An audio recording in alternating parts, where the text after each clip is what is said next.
Senator Klobuchar came in a distant sixth place in Saturday's South Carolina primary.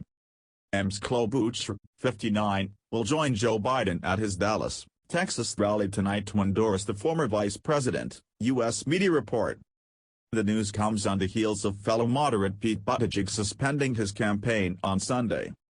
Despite some strong debate performances and a surprise surge in the early primary voting state of New Hampshire, Ms. Klobuchar failed to gain broader traction.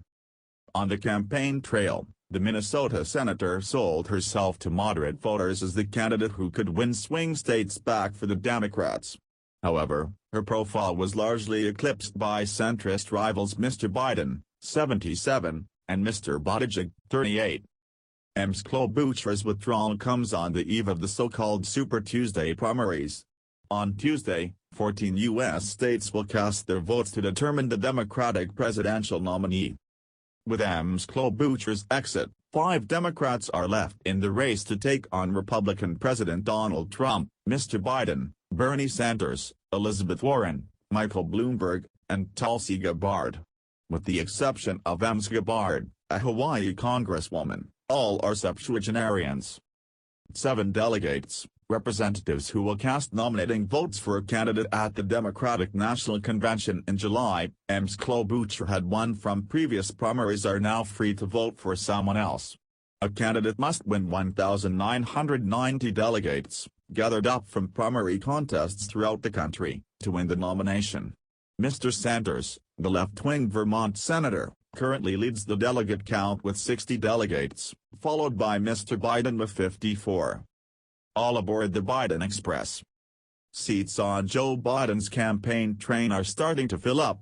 Amy Klobuchar is heading to Dallas to share a stage with the former vice president on Monday night, while Pete Buttigieg is reportedly on the verge of announcing his endorsement as well. The fascia-off between Biden, the establishment candidate, and Bernie Sanders, the outsider, is taking shape, a contrast in styles and sensibilities that gives Democrats a clear choice between 2 directions to take the party. It's not quite that simple, of course, as Elizabeth Warren seems set to stick around as a progressive left alternative, while Michael Bloomberg continues to money-bomb his way into Super Tuesday. Still, this represents a remarkable run of good fortune for Biden, who has been landing endorsements from Democratic politicians across the U.S. the past few days. Meanwhile, it may turn out that Sanders' big win in Nevada just over a week ago didn't give the Vermont senator much of a boost. Instead, it woke up moderates and other voters not sold on his calls for a progressive revolution, prompting a rapid consolidation around an alternative. After more than a year of campaigning, the race for the Democratic nomination is now shifting by the hour.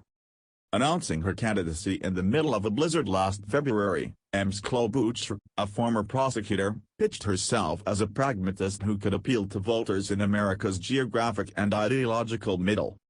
She opposed the Medicare for All universal health care schemes touted by her left-wing rivals, Mr. Sanders and Ms. Warren, making the case for what she called more practical health care reform. "I always tell people," Ms. Klobuchar would say on the campaign trail, "if you are tired of the nonsense and the noise in our politics, and you are tired of the extremes in our politics and you are looking for something different, then you have a home with me."